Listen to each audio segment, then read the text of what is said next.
Good morning, good afternoon, or good evening, everyone, and welcome. My name is Chelsea Hayward, and I'm delighted to be your moderator for today's IWA Women in Water webinar, Making Your Mark Early, Building Influence and Career Pathways. Many of us begin our careers wondering how we can make a meaningful impact before we have a leadership title, years of experience, or formal authority. The reality is that careers in water are rarely linear, and influence isn't something that suddenly appears with a promotion. It's built through the work we do every day, the relationships we develop, the opportunities we choose to pursue, and the confidence to contribute our ideas. So today's webinar is about exploring exactly that. We'll hear from women at different stages of their careers, each with a unique perspective on how they have navigated challenges, built credibility, expanded their networks, and created opportunities for themselves and others. But before we begin, there's a bit of housekeeping to go through. So next slide, please. So this webinar will be recorded and made available on demand on the IWA Connect Plus platform with relevant information. The speakers are responsible for securing copyright permissions for any work that they will present of which they are not the legal copyright holder, and the opinions, hypotheses, conclusions, or recommendations contained in the presentations and other materials are the sole responsibility of the speakers and do not necessarily reflect IWA opinion. Next. So throughout this webinar, there will be a Q&A session. And so we want to encourage you to please use the chat box or the Q&A box to send through any questions that you have for the panelists. Next one. So we'll begin this webinar with our speaker presentations, followed by a panel discussion. So like I said, throughout the presentations, please feel free to submit your questions using that Q&A or chat function, and we'll do our best to answer as many of the questions as we can during the panel discussions. Next. But before I hand over to our speakers, I'd like to take a moment to introduce the IWA Women in Water program, under which today's webinar is being delivered. The program was established to build on the momentum of the Women in Water initiative launched at the IWA World Water Congress in Toronto, with the aim of creating a strong and lasting global community that extends well beyond the Congress itself. It brings together women and allies from across the water sector to connect, share experiences, learn from one another, and support women's leadership at every career stage. Through webinars like today's, networking opportunities and events at the World Water Congress, the program aims to foster a more inclusive and supportive profession. The program also explores how we can advance action, resilience, and prosperity in the water sector, recognising that inclusive and well-designed water and sanitation systems create better outcomes and greater opportunities for women, girls, and communities around the world. So next slide, please. In Glasgow, there will be a range of activities and initiatives. We're ensuring that the Congress is gender inclusive. In the lead up, we are hosting a series of webinars like this one. And during the Congress, there will be a connection hub, different social and networking activities, a buddy system, as well as other Women in Water content presented throughout the Congress. Next slide, please. So without further ado, like I mentioned, we have many wonderful women from different career stages joining us today. We have Monica, Loga, Hadi, Katerina, as well as Emily, who will be sharing insights from their careers on how they made their mark early. So without further ado, I will hand over to Monica to start her presentation.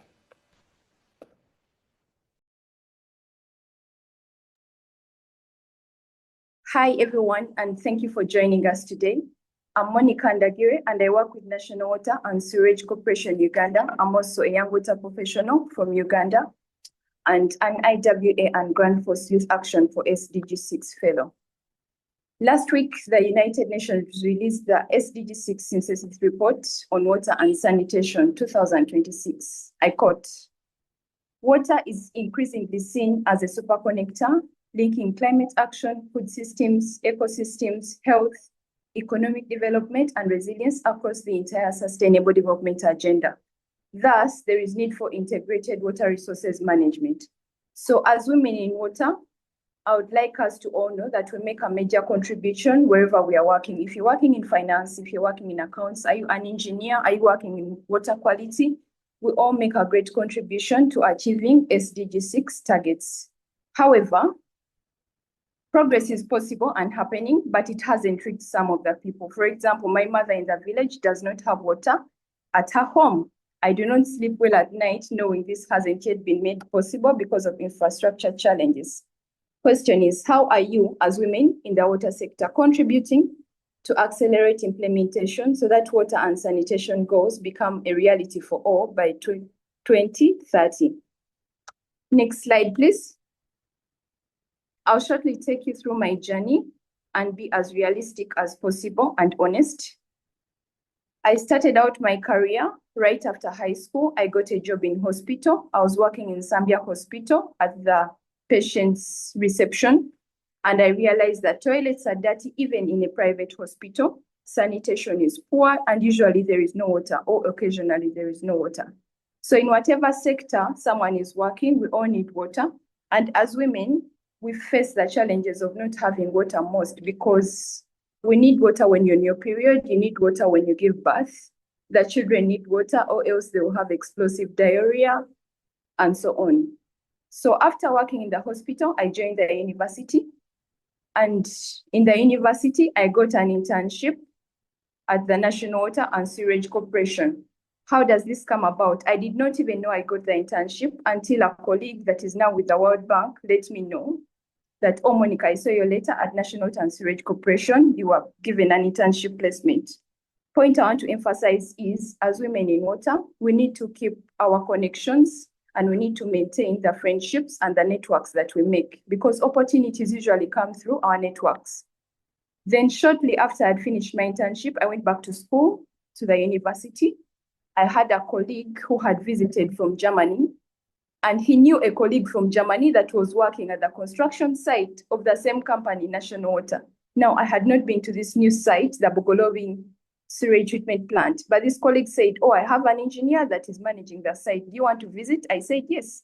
So when I got there, this gentleman talks me into joining the sector because this is sanitation. I had only worked in water. So he told me about biogas, waste management, resource recovery, and I picked interest. So as women in water, still I'll emphasize that you need to keep your networks and connections while building your career, even before you join the water sector. The career is built wherever you are. You don't have to formally get the letter for you to get serious about getting what you want. Then after that, after my internship and after this visit to the plant, I remember that during my internship, I had a very good supervisor who was already working with National Water. And because I worked really hard, I used to work late, I used to stay late to finish any work that was available. I remember there was a project called the Lake Victoria Environment Management Project. Now, I was so determined that there was a time they were going to the field to monitor the lake. They monitored the water quality of the lake occasionally. So there was a time they left me behind. I took a taxi and delivered myself to the site, which is far away from where I stayed. I think that this really stayed with my supervisors at work, and they were really nice people. They kept encouraging me. So I kept on hoping to join the sector later. That is even before graduation. Then later I graduated in environmental science at Makerere University. Then after graduation, there was no job. So as a young woman in water, it is not obvious that you're going to join the field. You have to work towards what you want. So you have to keep on seeking the opportunities and determined to contribute to the sector. What did I do when I finished university? I requested someone near home to join their office. I was looking for a job and I was desperate. So the gentleman says, we do not have jobs at the moment, but the person that was cleaning the office fell sick. I said, no, I can clean the office. So I joined this office as someone cleaning. I'd already gotten my degree in environmental science. This impressed the person so much that they recommended me to someone in an office that was nearby. They said, hey, there is this graduate. She's very hardworking. She can do this and this. So I went to see this gentleman. But when I saw this gentleman, they were running a freight company. They said, no, someone that did science says you have no business working in a freight company. But I know someone on the board of National Water that I can talk to see if you can rejoin National Water because you said you interned there. When this person was reached, they said, no, the company doesn't work that way. We advertise if we need people to join. So let the person wait and join when there is an advert. Luckily, the same person reached out when an advert ran for quality control officers. So that is how I applied. But even when I applied, it wasn't obvious. I didn't get the job right away. I had to wait 1 year for 1 year and a half, but eventually I got in. Thank God. Then when I joined the company, I right away joined the Young Water Professionals program that is run by IWA. And through this program, I met a mentor. I remember she had gone to Toronto and won Best Poster. How do I meet her? We had run campaigns for the Young Water Professionals Committee, and I was really enthusiastic. So when she came for the event, she came looking out for me. She said, who is Monica? I want to meet this person. When she met me, she said, I want to mentor you because I have not seen someone this energetic. So that is how I met my first mentor. So I need to emphasize that joining the professional networks is very important for women in their early career because these people are going to guide you. There are so many things that my mentor has connected me to, so many opportunities, and she still guides me every day that I am at work. Next slide, please. So leadership begins before the title. Leadership starts with contribution and not a title. As a woman in water or as a young water professional seeking to grow in the sector, you do not need to first get a title. You do not need to first get a title, but you can bring initiatives that will benefit others, and that way you will be seen and grow. Next slide, please. But first of all, you need to be really good at your job. You need to have the technical expertise for you to be seen and to be trusted with bigger opportunities. Next slide, please. So growth happens beyond your job through professional networks. I already said this, and there are very many global opportunities. For example, the IWA presents opportunities for young women in the sector. For example, the IWA and Grand Force Youth Action for SDG Fellowship, the IWA Leadership Program, and there are several IWA specialist groups that young women can join to work with other people across the world in the sector. Next slide, please. From local to global engagement. So local excellence can open doors to regional and global leadership opportunities. I'm saying this, you have to do well locally for you to be seen globally. So do the best that you can at your job. A simple cheat code for young women that I can give you is do whatever it takes to become excellent at your first few jobs. The people you work with will open doors for you. Next slide, please. Visibility. Become visible through offering service to others and not just visibility for yourself. Offer service, and that way you can be seen. And make use of networks, for example, LinkedIn. Next slide, please. So a call to the women in water. The water sector needs the talent, ideas, and leadership of young women. So if you're already working in this sector and you can mentor a few ladies below you, please help them, teach them. There are very many opportunities out there and we can all shine. Next slide, please. Thank you very much. Thank you very much, Monica, for sharing those insights. And you touched on some really good points and tips there. And I particularly liked how you talked about making a contribution no matter where you work within the water sector as well. I think that's really important. So we will go on to Hattie now to provide another young water professional perspective.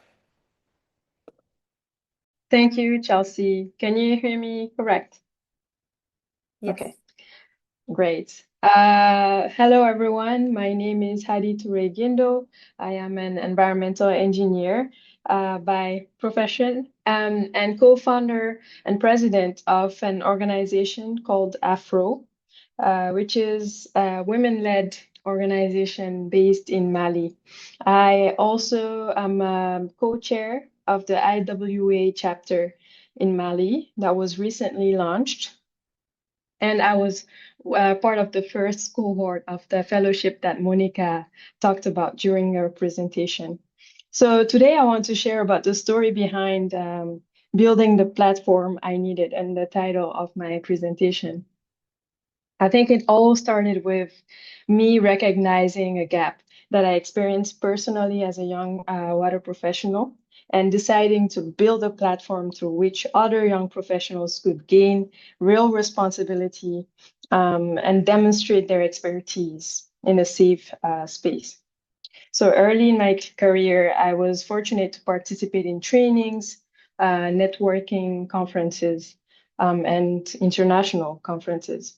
These opportunities were valuable and they exposed me to new ideas, new perspectives, and possibilities. Granted that I come from a francophone country and um, knowing that, the ability to speak English just opens doors and opens resources for us in Mali. So, but I kept seeing the same pattern in Mali. Young professionals were invited to participate in conferences and activities, but they were rarely given the pen. And by being given the pen, I mean the power to shape an idea, to do the work, and being trusted to produce knowledge and carry on activities, professional activities. So there were closed circles. Access to opportunities often dependent on already being connected to someone, as Monica also talked about.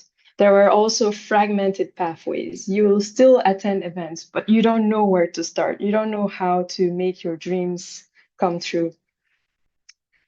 And of course, you've heard of tokenism, how youth visibility becomes more important than actually involving young people in the processes.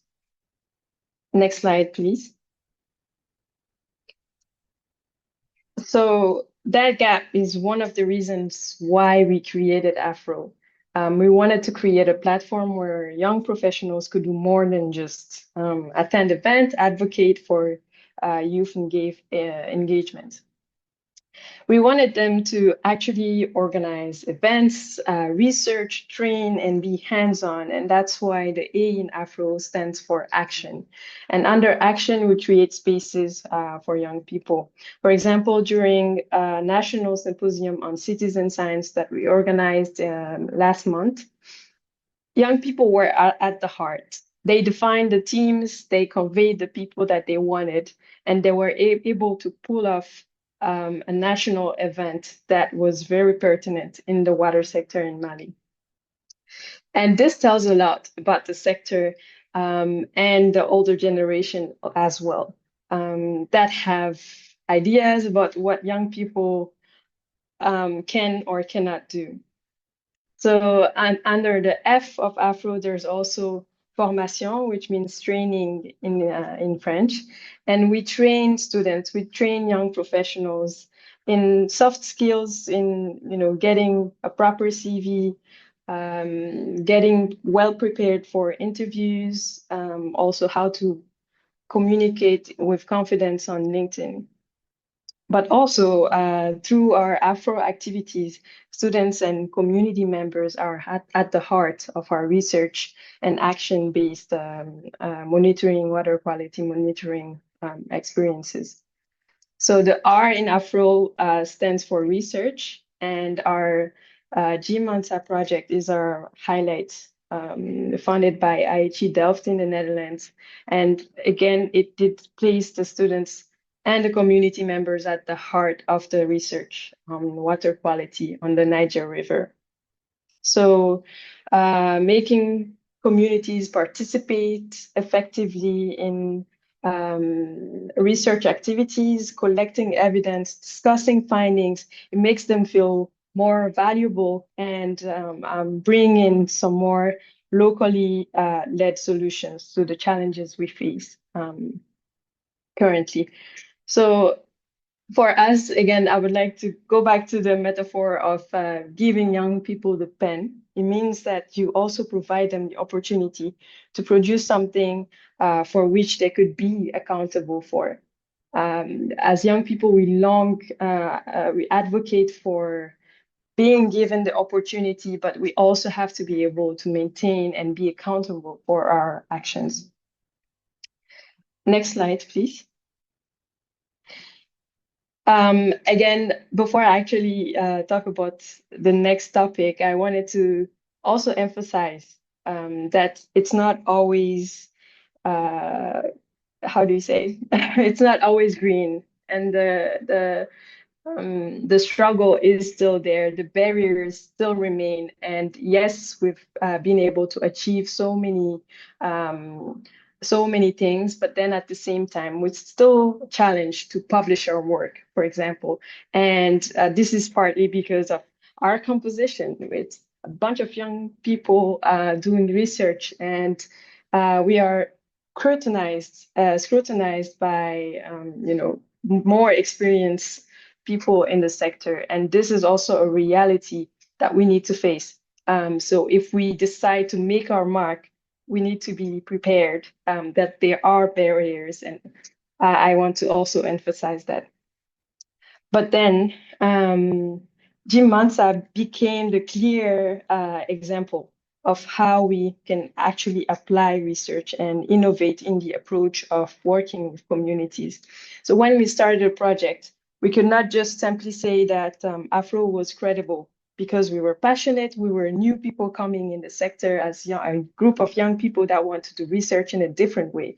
And we could already see criticism. I've been in rooms where I pitched the idea of citizen science to the National Directorate of Hydraulics, and they just looked at me like, this young girl is crazy. She thinks she knows a lot.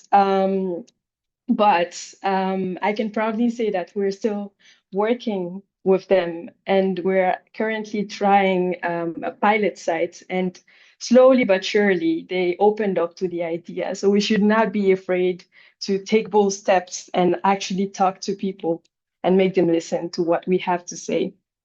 So we organize focus groups in fishing communities in Bamako and 2 communities in Niger. The communities spoke about what they were observing, for example, pollution, plastic waste, declining fish population, and the changes that happened. They also talked about their traditional knowledge, that they have traditional practices that they have with drinking water. And we conducted field campaigns across 6 sites in Bamako, and we measured water quality parameters, pH, turbidity, and dissolved oxygen. And what was quite innovative with that is that we combined that with the community's traditional approaches and made a synthesis of not just scientific results that we attained, but also the background that comes with the scientific findings to give the whole picture of the communities.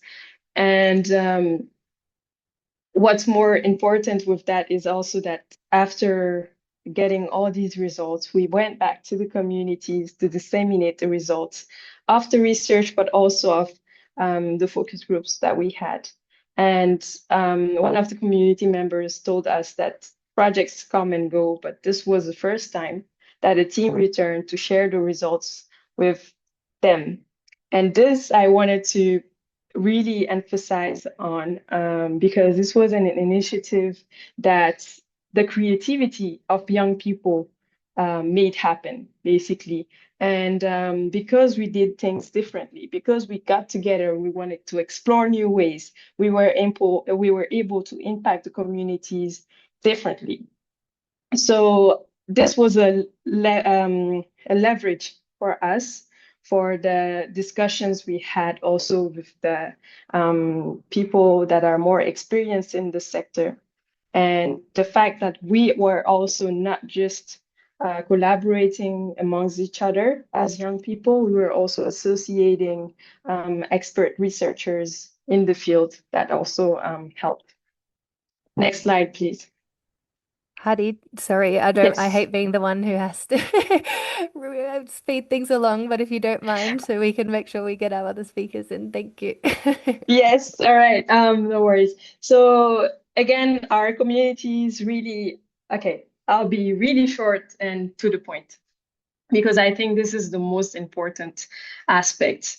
And it is that, yes, we are part of networks. We are trying to build, we are trying to be visible, but we need to also make sure that after we've done all the work, that there is another generation happening, sitting there and taking the lead. And what I've also seen in young professional networks is that we have a group of people that start doing a bunch of things, and then it just slowly slows down and everything is gone. And this is because we didn't build a generation, we didn't transmit the knowledge. And unfortunately, that's also what happens between generations, because the more experience, when they retire, they don't give us all the information. And oftentimes we have to start from scratch. And we need to break that tradition. We need to pass over the relay to other people that are less experienced and that can take on the lead. That means sacrificing a lot of our time and effort into mentoring and really being able to communicate and provide expertise as well if needed. Last slide. So for me, gaining visibility and advancing individually is one aspect of career success. I'm not going to dismiss it. It's really important. But I've seen, again, like I said, so many initiatives go silent when the most motivated individuals were no longer active.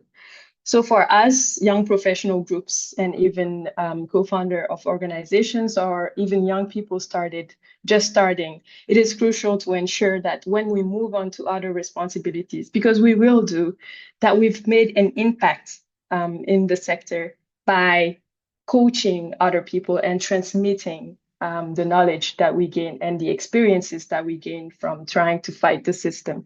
So thank you very much for your attention. And just wanted to finish with a last sentence that when we talk about holding the pen and making your mark early, it is also about building the courage, space, and opportunity for others to write the future with you. Thank you very much. Thank you very much, Hattie. I really love that analogy of giving young people the pen. So thank you very much. And before we go on to Katerina, I just want to remind everyone, if you have any questions for any of our speakers, to please make sure that you get those into the Q&A box. So I will hand over to Katerina now. Thank you, Chelsea. First question, can you hear me properly? Yes. Perfect. Okay. So first of all, thank you for inviting me. Also, thank you to Monica and Hadi for the great presentation so far. My name is Katharina Schilling. I'm the Secretary General of IWD. We are a membership-based association of water utilities, water utility associations, and other stakeholders in the Danube region, so in Europe. It's basically a smaller sister association of IWA. We also have very strong bonds with IWA and a memorandum of understanding. I will also share a bit how IWA brought me actually to my current position. I don't have any slides. I just want to share basically my journey of professional development with you that is now more than 2 decades long already. So I'm by far not a young water professional anymore, but I used to be one. And I love to say actually one of those early birds when the whole young water professional program actually started within IWA. So today I would like to talk about the importance of professional engagement beyond formal roles or beyond work profiles, work positions, let's say. And to take or to tell you, to highlight the key message of my talk already up front, I think my own experience shows that careers are often not linear. And many of the most meaningful opportunities come from saying yes at the right time. They come from getting involved, building relationships beyond your formal job description. So with that, let me jump into like my early career. After obtaining my master's in biology, I started to work as a research assistant at the Vienna University of Technology. I also obtained my PhD there. And there we had, I can really recall, we had a team meeting at a point back in, I think, 2004 or 2005. And my professor at the time, Helmut Kreuss, who then became after all the president of IWA and who was super excited about the new young water professional program of IWA, he basically asked who would like to build a young water professional chapter in Austria. So we are based in Austria. Who would like to build that? And I mean, I was looking at my colleagues there around the table, and a lot of them were like looking at the floor, saying like, I'm not here. I don't want to get involved. No additional work. And I just thought, I mean, this sounds great. This sounds super exciting. I want to do this. I raised my hand without thinking about it, just out of, I don't know, intuition or whatsoever. And this is how everything started. And yeah, we started then to build up one of the first young water professional chapters in Europe, I think, even globally. It's still there. I mean, what Hadi just mentioned, the idea of like moving from generation to generation of young water professionals was actually not an easy task, but we managed also 20 years after to have the YWP chapter being alive, which I'm particularly proud of. And I also got engaged on an international level. I joined the World Water Congress in 2006 in Beijing, and joined the YWP activities there. And then, I mean, there was a lot of luck, actually. We also had the 2008 World Water Congress in Vienna. And there we thought, as YWP chapter, hey, we would like to get engaged there. And we actually created the first young water professional lounge at the World Water Congress. It was a chill out area for YPs to meet with the agenda throughout the week. People loved it. Even the seniors came in because they thought, wow, nice place to chill out. And by doing all of that, by being engaged also in the agenda development, etc., obviously, IWA headquarters thought I might be suitable to become the chair of the International Young Water Professional Committee, which is now the Emerging Water Leaders Steering Committee. By that time, I think there was just one chair before me, Michael Story, if I'm not mistaken. And yeah, again, I said yes. I had no clue what I was like signing up for, actually. They didn't brief me a lot. But I just thought that's an incredible opportunity, so let's take it. And I became the chair from 2008 to 2010. And again, it all started actually at the World Water Congress in Vienna, because they put me on the closing panel together with like 4 or 5 other people to talk from the YP perspective. They told me basically the evening before, I still can recall it, I was by the time, I don't know, 28, 29. I was, frankly speaking, scared to death. It was my first experience like that, talking in front of, I don't know, 2,000, 2,500 people. But yeah, it was a great opportunity, and I somehow managed. So as you can see, by becoming engaged in IWA, I mean, this opened a lot of doors. These opportunities exposed me to people and discussions that I would not have encountered through my regular job alone.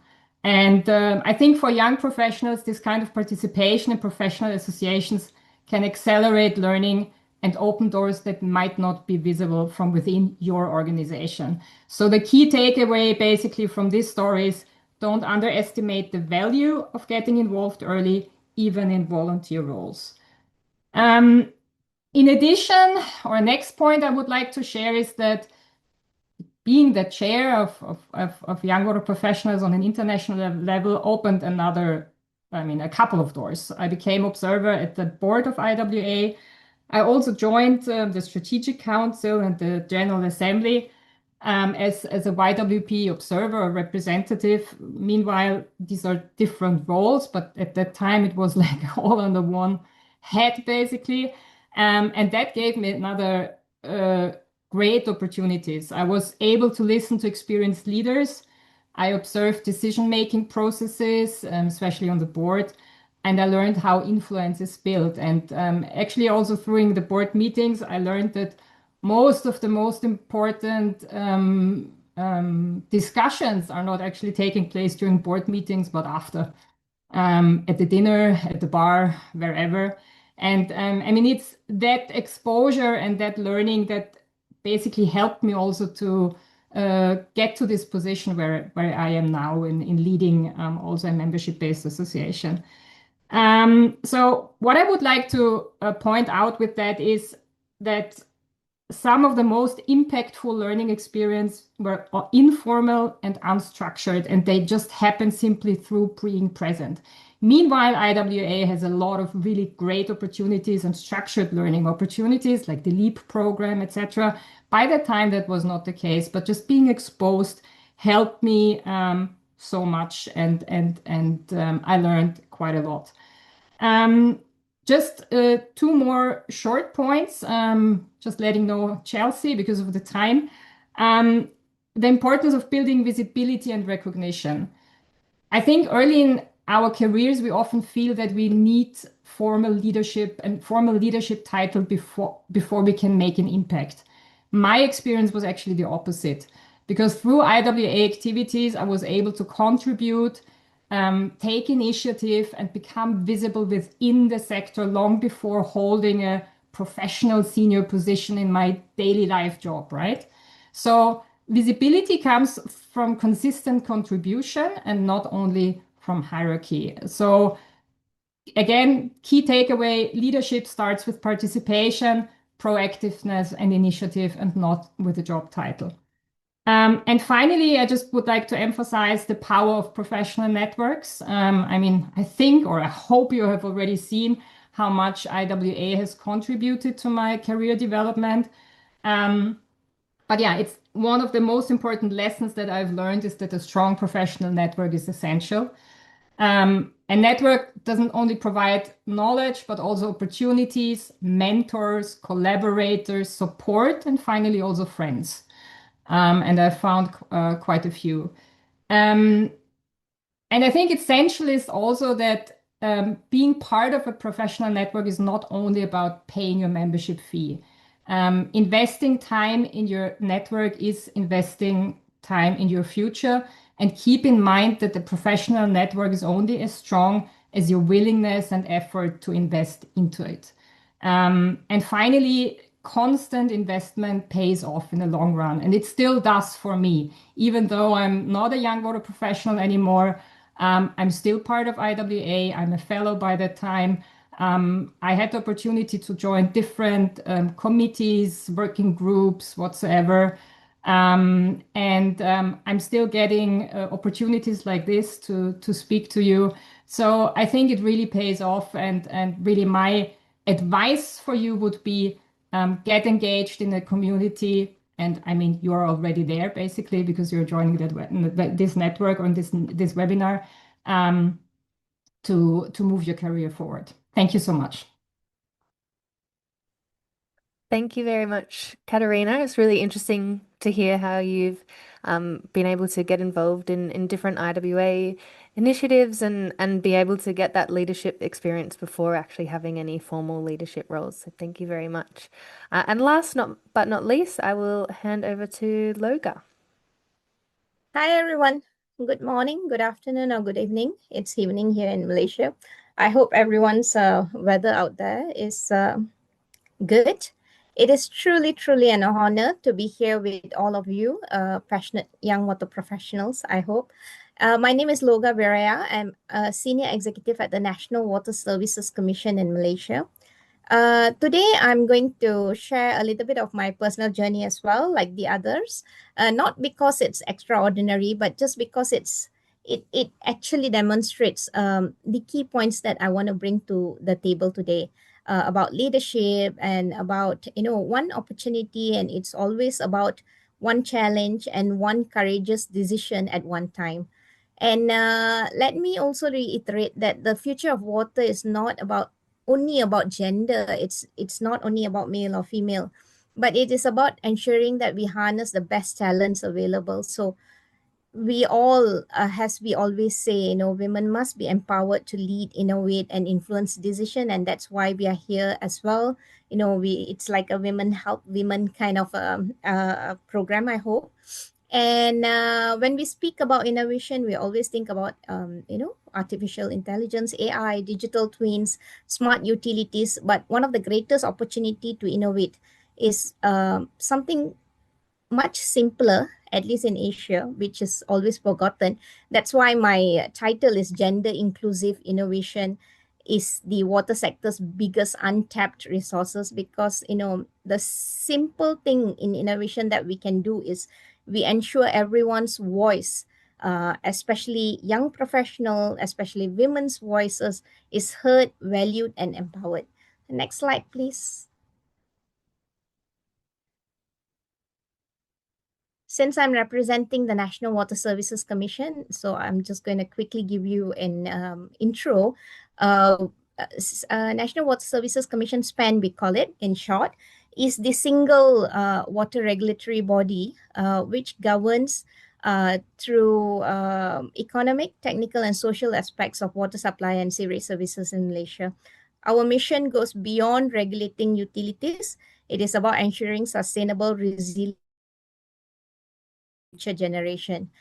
I think why I'm sharing about SPAN is in Malaysia, to the time that I entered SPAN 10 years back, there is even a prerequisite for us to join SPAN to as a workforce. You need to have at least 5 to 6 years of experience, because as a regulator you should already have some kind of experience, some kind of lead during that time. That was the perception.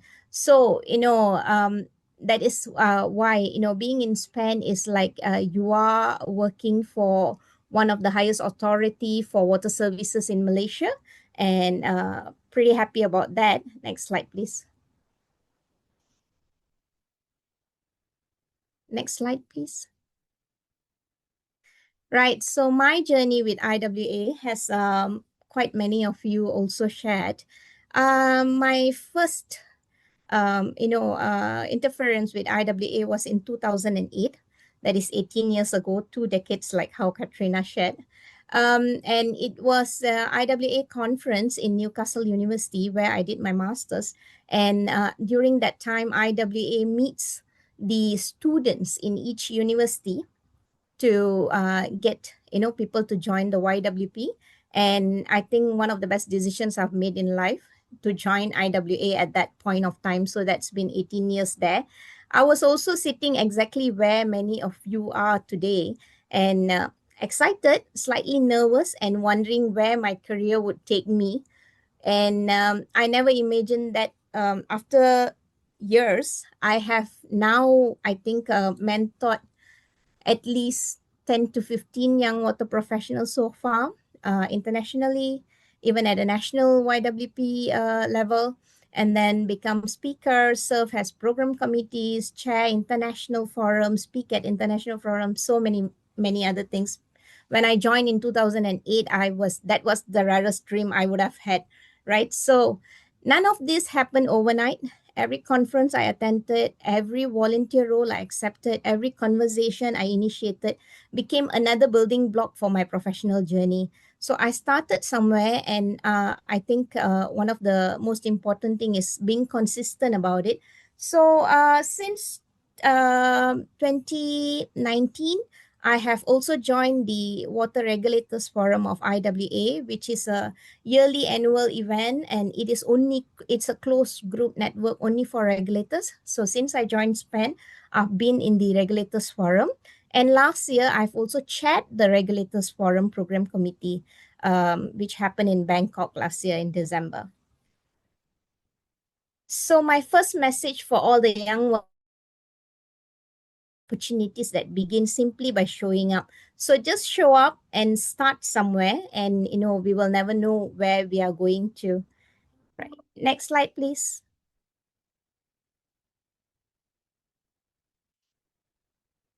Yeah, so I've got three main, the next three slides are the main points that I want to put forward. I think this is like, putting the aspirational words into a technical diagram. So the first one is the biggest misconception about leadership. It starts with the title. I think all the other speakers have already spoken about it. So I just want to reiterate that the early influence we want to make does not come from waiting for the permission. So when we have an idea or we want to share about something, we don't have to wait for anyone's permission. It really, the early influence and true leadership, it comes from how we actively occupy the intersections of credibility, consistency, and courage, put forth our ideas. Whether you are an engineer or a scientist or a regulator or a researcher, you already have the ability to lead. So everyone is a leader actually. But just by pushing forth a little bit and showing up and, raising your concerns in meeting, speaking up, sharing your ideas. And it doesn't stop by only speaking up and sharing your ideas, but it is also very important that we follow through with volunteering for projects. Sometimes your title change not because you lead, it's the other way around. It's the title change because you lead, it's not the other way around. So for example, my dissertation in 2008 was on climate change in Newcastle University in the UK. And since then, I have been very interested about climate change and what it does, especially for the water industry. And since I'm back, I have been trying to put this idea forward in Spain for the past 10 years. And of course, in the early days, I was much, much junior. We have, thanks, Chelsea. I took note of that. So we have a lot of seniors who are very interested about the water industry, how we regulate them, how we set KPIs, but no one wasn't interested too much in climate or, GHG management reporting. But consistently I put this forward, and 3 years back, or 3.5 years back, they decided, oh, climate is really important. Now we need to have an ESG and sustainability division. So we need to do reporting, we need to do GHG management, not only for Spain, for the industry as a whole. And that's how I became one of the leading person in the team which pioneered ESG, not only in Spain, for Malaysia, pioneered the initiatives for all the other utilities as well. Next slide, please. Okay, since I only have 1 minute, I'm going to just go through all this. I think someone said, is visibility really important? Something like that. But I really think that visibility is a strategic requirement, that you build credibility and continuously generate new avenues for impact. It's not about just being visible. This is me, I can speak. It's not that. But then the visibility actually, it opened doors for us, and it creates the credibility metrics for ourselves, and the relationships are very valuable. As much as the technical expertise, I think networking and creating relationships are very valuable in the career. Next slide, please. And one of the interesting parts that I wanted to speak about, and I think Catherine did speak about this, it's about structural disruption. And this is what's really needed, because in the past, it's just like climate change, right? Let me put this as an example rather. In the past, we calculated every engineering expertise, or every calculation was based on some historical data projected for the future, and that's how we calculated. If anyone of you know hydrology and hydraulics, this is how calculations were made. But now it is totally different. We can't take the historical data and project for future with only those data. The projection needs to include a lot more other things, and the way we think has to be different. So I think this is the era of disruption. It's a lot of things going disruption in the way that there is a lot of restructuring, there is a lot of difference made when we are doing even the technical jobs. And this is an opportunity for us because this will help us to become the leaders in the specific matter. It can be a small matter. So throughout my career, organizational restructuring and changing responsibilities often push me outside of my comfort zone. And this kind of disruption is going to push you outside your comfort zone. But I think this is the best opportunity for you to take and make it something which is really worthwhile. Next slide, please. And yeah, I think all these key takeaways, we've already heard it from all the other speakers, so I won't repeat them. Just stay curious, integrity and accountability, collaborate, networking, courage, proactive, being resilient. We will fail. So fail fast and then learn faster and grow stronger. That's what I always tell my mentees. Next, I'm coming to the end of my presentation. So this is a forum we had in 2026 in Malaysia, Women and Water, because this year's United Nations, slogan is women. And I think the water sector has made through tremendous progress. Today, we see more women leading utilities, conducting research, shaping policies, and driving innovation. So this is all worth celebrating, but there is still work to do. And I think women still remain underrepresented in senior technical and executive leadership positions. It is a strategic advantage to for us at this point of time that there is a lot of talks on women empowerment. So it's the future of water depends on all of us, and it's just not women or men. I'm not very favorable in saying one gender needs to be superseded by another, but I think it's about all of us working together. That's why during the forum that we had in Malaysia, we had actually many males helping us out. And because we thought it is important to be inclusive. It's not only about women. And the last slide, please. So I conclude with this thought. When I attended my first IWA conference in 2008, I never imagined standing here today. Someone invested in me, someone encouraged me, and someone gave me opportunity.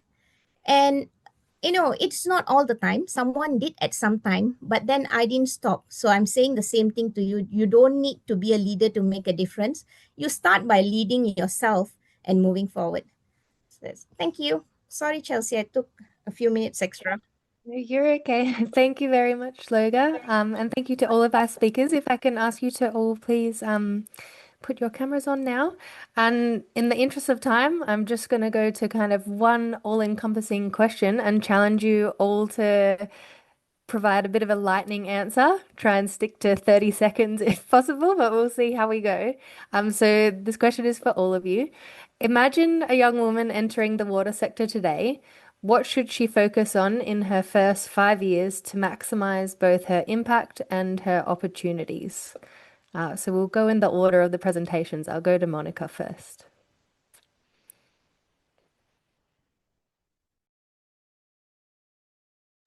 Thank you, Chelsea.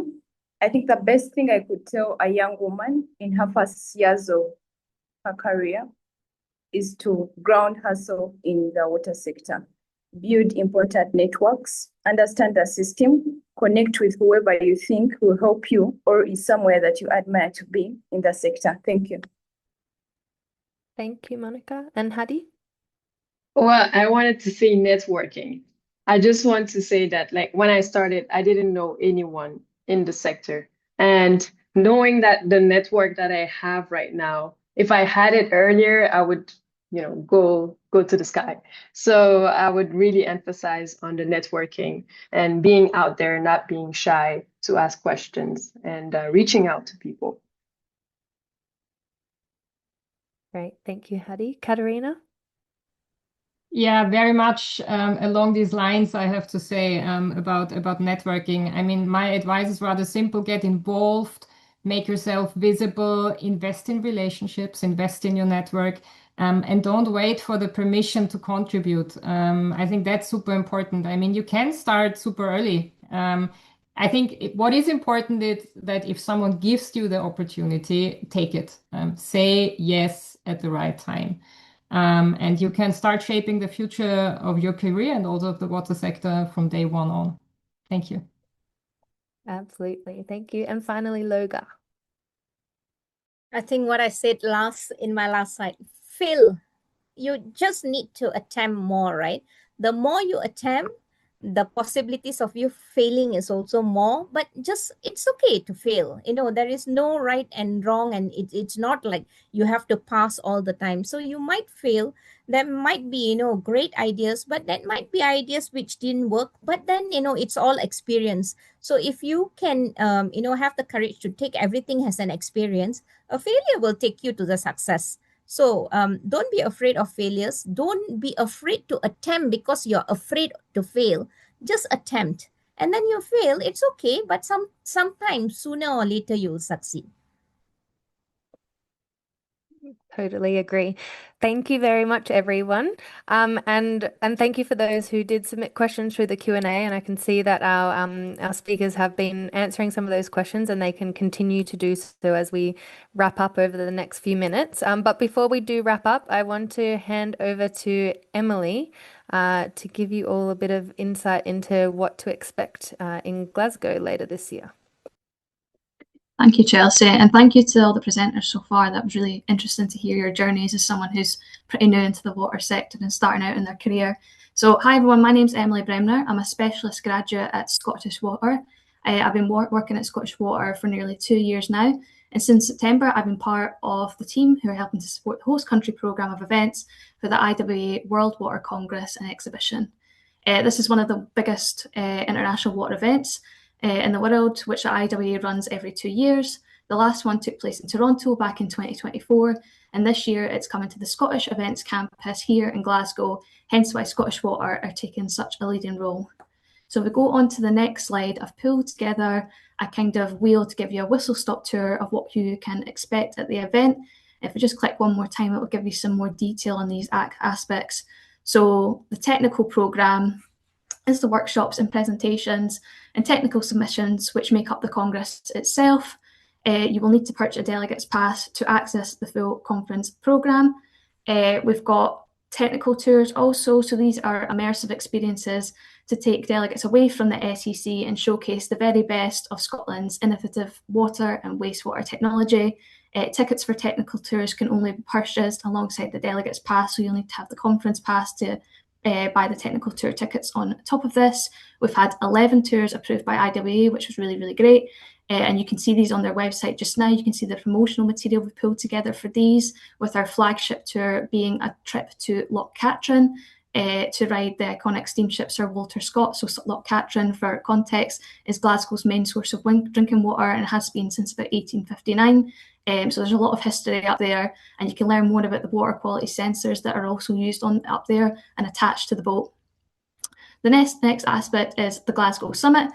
So a paper has been drafted and sent to the UN addressing the need for further investment in Sustainable Development Goal 6 to close the water and sanitation gap.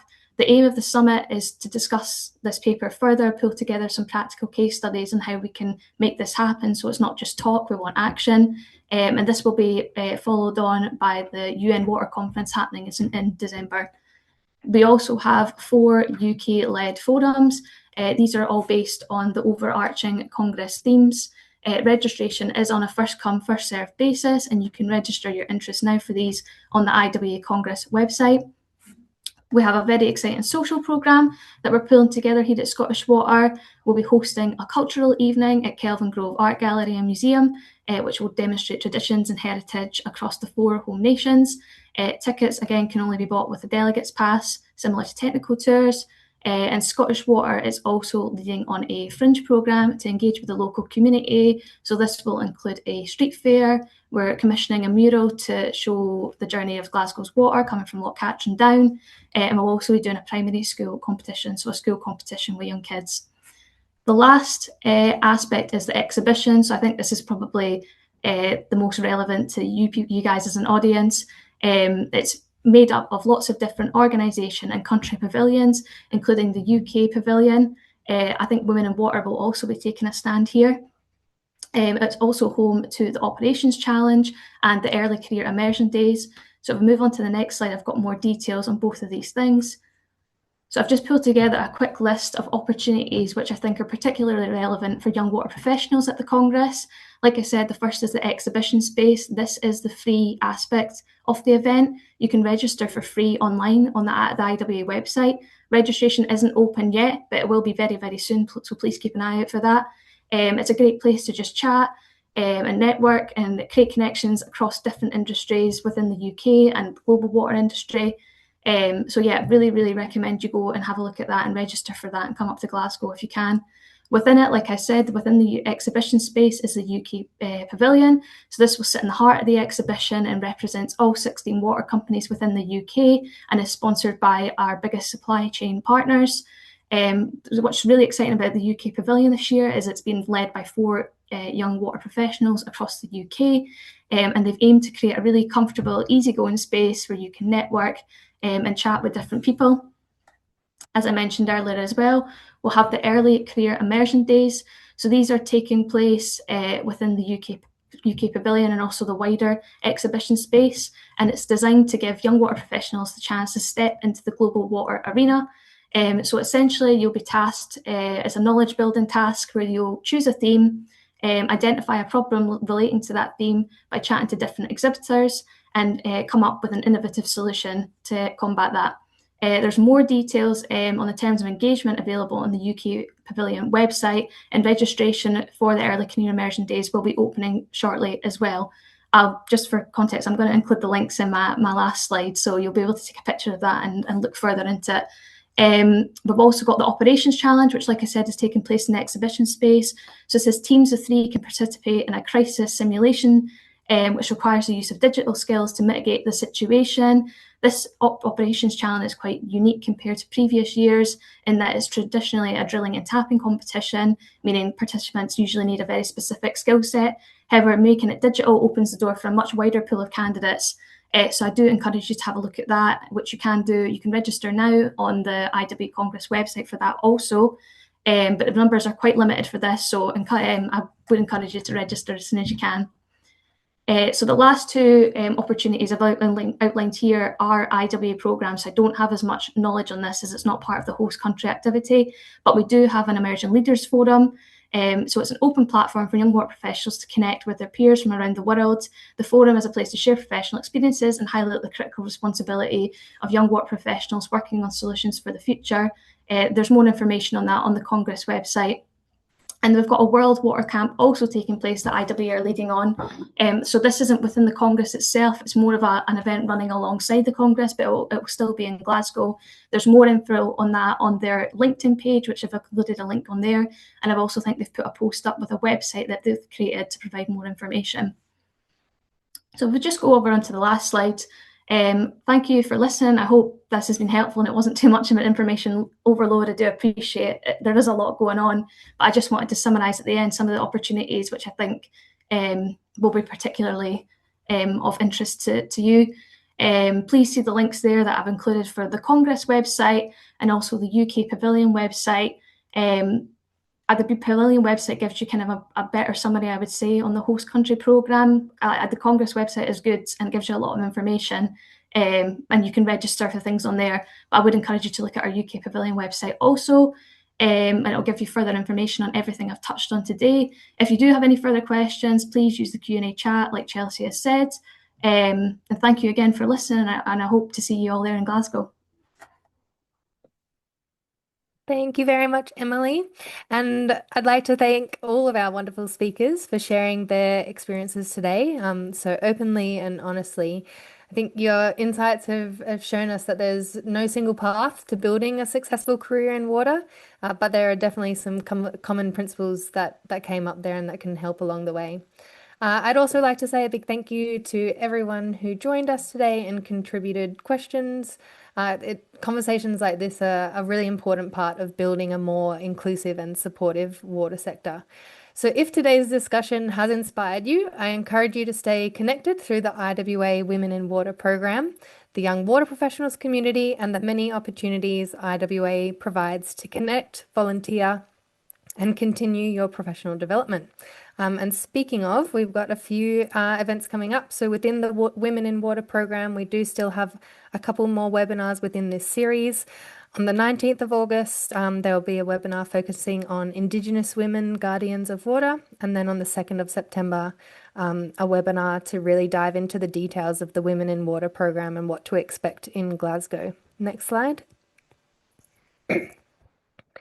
There's various other webinars and events coming up as well. The Strategic Trenchless Rehabilitation Technologies for Water Loss Reduction is coming up on the 21st of July. Next. There's also a YWP regional call focused on the Europe region on the 24th of July. Next. Of course, the World Water Congress and Exhibition being hosted in Glasgow from the 4th to the 8th of October this year. And next, and then shortly after that, in November, is the Digital Water Summit to be held in Istanbul. And of course, if you are not already an IWA member, highly encourage you to get involved so that you can make the most of the networks and events and opportunities that IWA has to offer. So if you are signing up as a new member, there is a discount on offer with the code available there on the slide, available until the end of this year. And I think that brings us to the end. So thank you very much again. Thank you for bearing with us as we went a bit over time. And I hope you all have a wonderful day or evening wherever you are in the world. Thank you very much.